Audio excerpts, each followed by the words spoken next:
Recipe. આજે આપણે બનાવીશું પાલકના પાત્રા।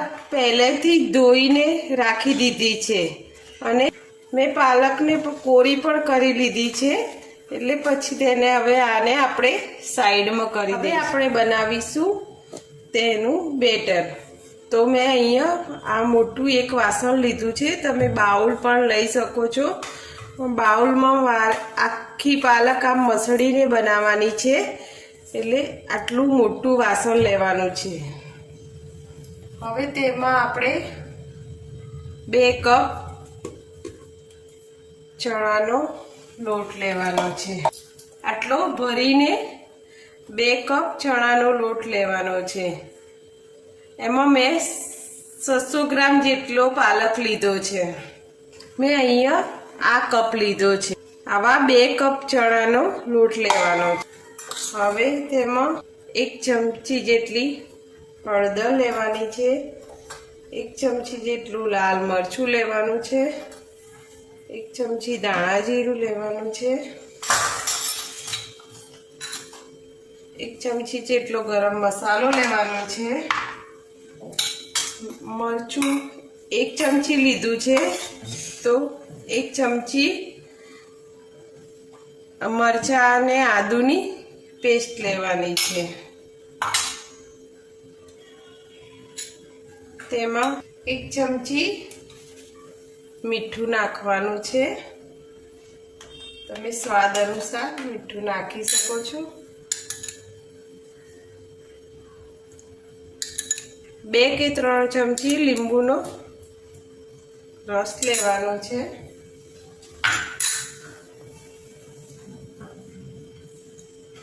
ગોળ મેં પહેલેથી જ સમારી લીધો છે, 2 કે 3 ચમચી છે।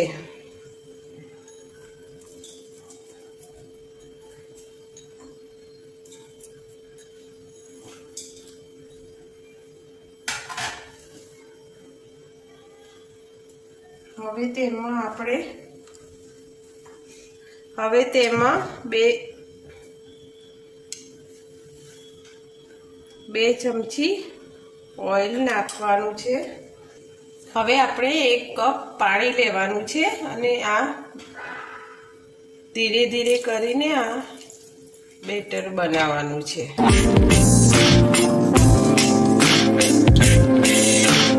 આપણું આ બેટર બહુ જાડું નથી રાખવાનું, એની થિકનેસ આવી રાખવાની છે અને તેમાં ગોળ ને બધું ઓગળી જાય ત્યાં સુધી તેને હલાવવાનું છે।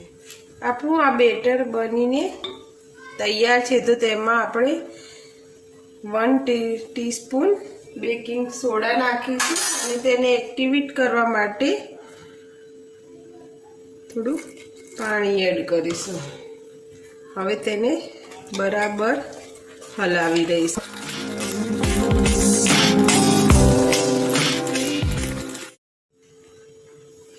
હવે આપણું આ બેટર બનીને તૈયાર છે।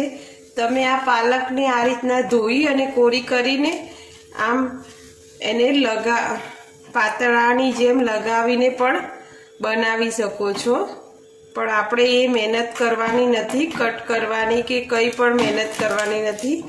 આને ડાયરેક્ટ જ થોડી થોડી લઈ અને આમાં આમ મસળતા જવાનું છે।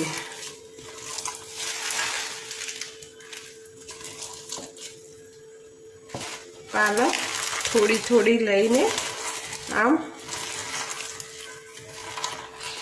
અંદર જ આપણે હાથની મદદથી તેને કટ કરી લેવાની છે।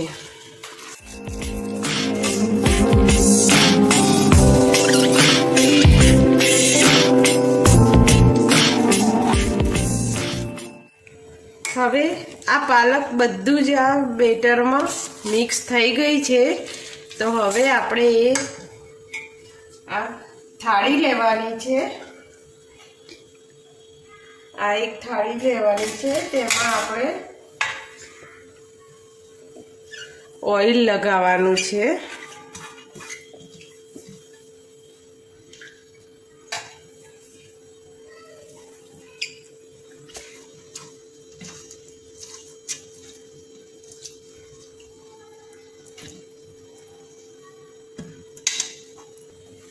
હવે આપણે આ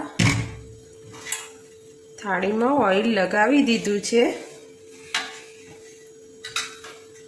તો હવે આપણે આ બેટર આમાં સરસ રીતે આમ પાથરી દેવાનું છે. મેં પહેલાંથી જ આ ગરમ થવા મૂકી દીધું હતું. આપણું આ ઢોકળિયું હવે ગરમ થઈ ગયું છે. તો હવે તેમાં આપણે પેલું લીંબુ કાપેલું હતું તે આમાં નાખી દઈશું, એટલે તે પાણીનો સાર નહીં વળે.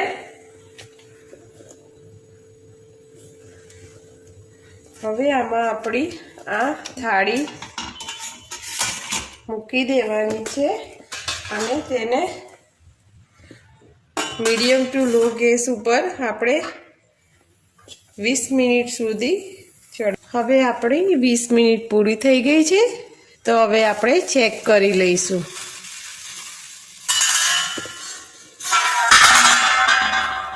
ચાકુની મદદથી તેને ચેક કરવાનું છે. ચોટે નહીં, એટલે આપણા પાતરા રેડી છે.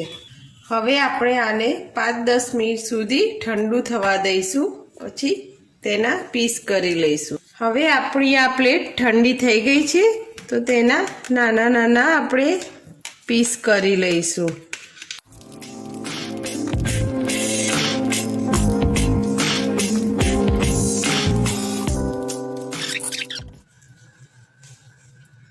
સરસ ચડીને રેડી થઈ ગયા છે. આટલા નાના નાના પીસ કરવાના છે. હવે આપણે આનો વઘાર કરી લઈશું. મેં વઘાર માટે આ પેન લીધું છે, ગરમ થઈ ગયું છે. હવે તેમાં આપણે 3 ચમચા જેટલું તેલ લેવાનું છે. આમાં તેલ થોડું વધારે જોશે. આ વઘાર આપણે મીડિયમ ગેસ ઉપર કરવાનો છે. હવે આપણું આ તેલ આવી ગયું છે, તેમાં આપણે 2 ચમચી રાઈ નાખવાની છે. રાઈ ચટકે ત્યાં સુધી આપણે તેમાં અડધી વાટકી મેં તલ લીધા છે. તલ વધારે પ્રમાણમાં હોય તો વઘાર બહુ સરસ, આનો ટેસ્ટ તલનો બહુ સરસ આવે છે.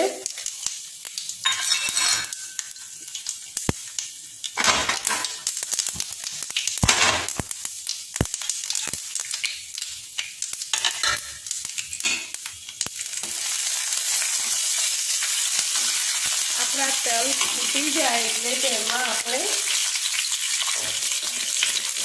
મીઠા લીમડાના પાન એડ કરવાના છે અને લીલા મરચાં એડ કરવાના છે.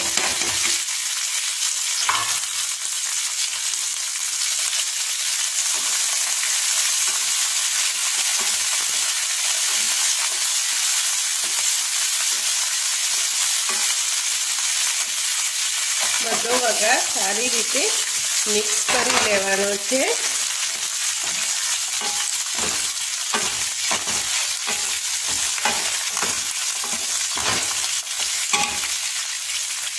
હવે આપણે આમાં ચોથા ભાગનું આટલું પાણી એડ કરવાનું છે.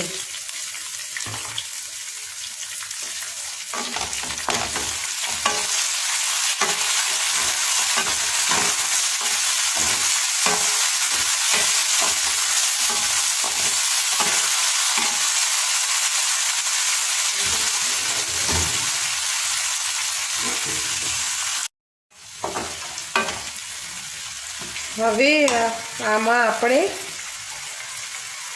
1 ટેબલસ્પૂન ખાંડ એડ કરીશું.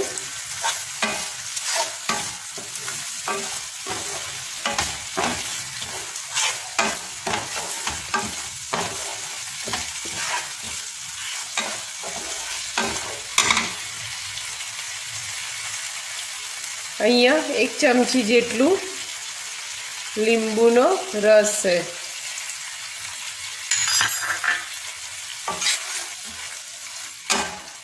હવે આ બધો વઘાર આપણો રેડી છે, તો તેમાં આપણે પાત્રા એડ કરીશું અને આમ આપણે ધીરે ધીરે તેમાં મૂકવાના છે.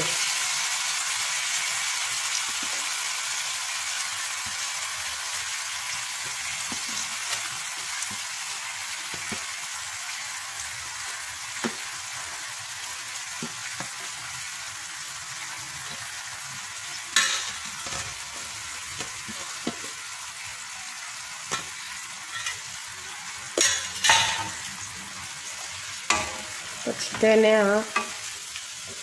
મિક્સ કરી લેવાના છે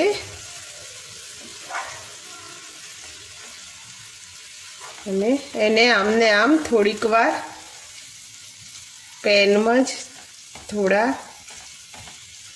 બ્રાઉન સરખા શેકાવા દેવાના છે. બસ આપણા આ બ્રાઉન સરખા થઈ ગયા છે તો તેને આપણે 5 મિનિટ પછી તેને ઉતારી લઈશું નીચે અને સર્વ કરી. હવે આપણે આ સર્વ કરીશું અને ઉપરથી ગાર્લિક કરીશું, કોથમીર. સરસ પાલકના પાત્રા રેડી છે. તો આ રેસીપી તમને ગમી હોય તો ચેનલને સબસ્ક્રાઈબ કરજો, વિડીયોને લાઈક કરજો અને આગળ શેર કરજો. Bye bye. નવી રેસીપીની સાથે મળીશું. Bye bye.